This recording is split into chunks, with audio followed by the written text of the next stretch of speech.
মহানায়ক উত্তম কুমার, তাকে কে না জানে।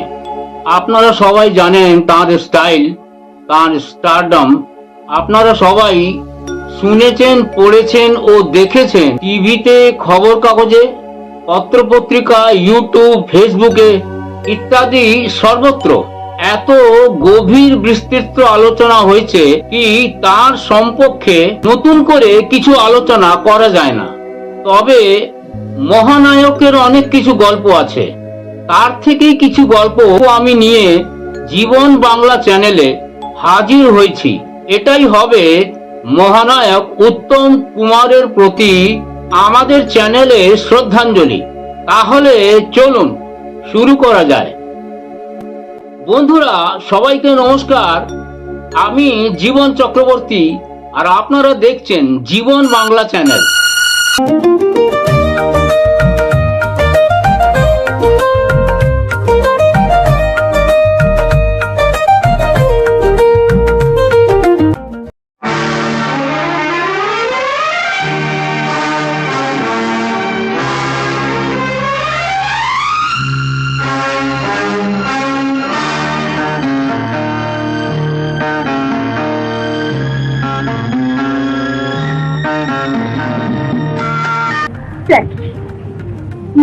গুন্ডা কেন তুমি জনকে পেয়েছ?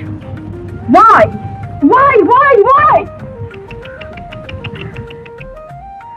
বর্ষায় ভিজে কাদার উপর অমন করে পা ঠুকবেন না ম্যাম সাহেব। দেখুন তো আপনার এই অমন সুন্দর স্কার্টটা কাদার ছিটিয়ে একবারে ভরে গেল। 1959 সালের 7ই ডিসেম্বর, সেদিন কিন্তু উত্তম কুমার খুবই চিন্তিত ছিলেন। কেন না যে ওনার পরিবারে নেমে এসেছিল শোকের ছায়া, আর ঘড়িতে বাজছিল সন্ধে 7:30। উত্তম কুমার হারালেন তার একান্ত প্রিয়জন বাবা সাতকড়ি চ্যাটার্জিকে। বাবার মারা যাবার ঠিক আগে উত্তম কুমার স্টুডিওতে সিনেমার শুটিং করছিলেন। এক বিখ্যাত ছবির শুটিং নিয়ে তিনি খুবই ব্যস্ত ছিলেন সেদিন। ছবিটার নাম ছিল সপ্তপদী, পরিচালক ছিলেন অজয় কর। সেই সময় হঠাৎ বাড়ি থেকে এক খারাপ খবর আসে আর উত্তম কুমার সাথে সাথে শুটিং প্যাক আপ করে বাড়ি ফিরে আসেন। কিন্তু বাবার সামনে এসে দাঁড়াবার আগেই সব শেষ। সেদিন বাবার মুখের দিকে তাকিয়ে আকুল ভাবে কেঁদে উঠলেন মহানায়ক উত্তম কুমার। তারপর বাবার শ্রাদ্ধ শান্তির কাজ এগিয়ে এলো। কিন্তু বন্ধুরা তখনই একটা মস্ত গন্ডগোল শুরু হলো। ব্যাপারটা কেন্দ্র ছিল মহানায়ক উত্তম কুমার। মহানায়ক উত্তম কুমারের বাড়িতে উপস্থিত গুরুজনরা এক সুরেই বলে উঠলেন মস্ত মুন্ডন করতেই হবে, মানে মাথার চুল কাটতেই হবে। সে শুনে উত্তম কুমার মহা বিপদে পড়ে গেলেন। উত্তম কুমার বলে উঠলেন এই মুহূর্তে কিন্তু এটা সম্ভব নয়। গুরুজনদের কিন্তু সেই একটাই কথা, ব্রাহ্মণ ঘরের সন্তান, মস্ত মুন্ডন না করিয়ে এ একটা বড় অপরাধ।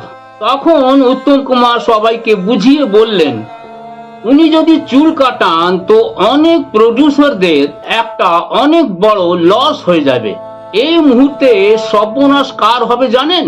সর্বনাশ হবে সপ্তপদী ছবির পরিচালক অজয় করের।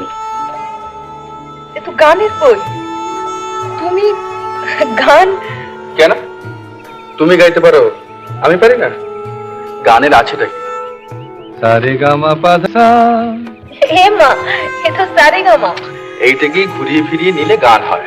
গামা পাসা নি পা গামা গা গামা পা মা গামা গা রে সা। এই তুমি গান জানো? মা বললেন যা তোমরা ভালো বোঝো তা করো, আমার আর কিছু বলার নেই। তরুণ কুমার উত্তম কুমারকে বললেন তোর চুল কাটাবার দরকার নেই দাদা, আমি আর পিন্টু মস্ত মুন্ডন করিয়ে নেব, বাবার কাজটা আমি করব। তখন উত্তম কুমার খুব ভেবে চিনতে বললেন চুল যদি কাটাতেই হবে তো আমরা 3 ভাই কাটাবো, তা না হলে আমরা কেউ চুল কাটাবো না। উত্তম কুমারের বাড়িতে কাজ করতেন ব্রাহ্মণ তারাগতি ভট্টাচার্য। তিনি সেদিন শ্রাদ্ধ অনুষ্ঠানের কাজটা করিয়েছিলেন। তিনি একটা বিধান দিলেন, যদি উপযুক্ত মূল্য ধরে দেওয়া যায় তাহলে চুল না কাটালেও চলবে, মাথা কামাবার দরকার নেই। ব্রাহ্মণের বিধান শুনে মনে স্থির করলেন মহানায়ক উত্তম কুমার, আর মাথা কামাবার দরকার হবে না। বন্ধুরা, সেদিন কিন্তু পরিচালকদের আর্থিক ক্ষতি হতে বাঁচিয়েছিলেন মহানায়ক উত্তম কুমার। এখনো চুপ করে বসে আছো?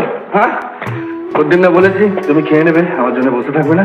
তোর খাওয়া না হলে আমি কোনোদিন খেয়েছি? আচ্ছা তুমি সাজাও, আমি আসছি। এ কি মা, ওষুধ খাওনি? তোমার অসুখ না? বুড়িমা, কি হয়েছে? আরে কি হলো? আরে দেখো, বলবি তো কি হলো? আরে দিবি নাকি? এটা কি, এটা কি? ওষুধ আমার মাকে দেওয়া হয়নি কেন? তো তোমার মাকে জিজ্ঞেস করো, না খেলে আমি কি গিলিয়ে দেবো নাকি? যত দোষ এই বুড়ি মা, ছাই ফেলতে ভাঙা হইল। কিরে, শুয়ে পড়লি যে?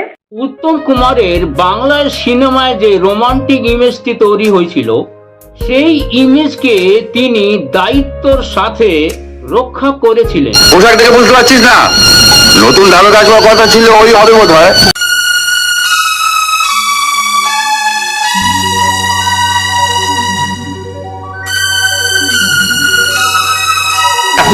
দে দে, বোতল দে, বোতল দে। এই নাও গুরু। এই পদা, এই মাছগুলো সিধে কালীগঞ্জের মহাজনকে পৌঁছে দেবে, বুঝতে পেরেছিস? আর বলবি যে বাকি বকে এসে চুকিয়ে দিতে। চিন্তা করো, সব ঠিক করো। সংস্কারের বিরুদ্ধে উত্তম কুমার, আধুনিক মনুষ্যত্বা, সেই সময় হলো উত্তম কুমারের বাবার প্রতি শ্রদ্ধা আর মনুষ্যত্বার প্রতি জয় এবং হৃদয়ের উদারতা। নমস্কার।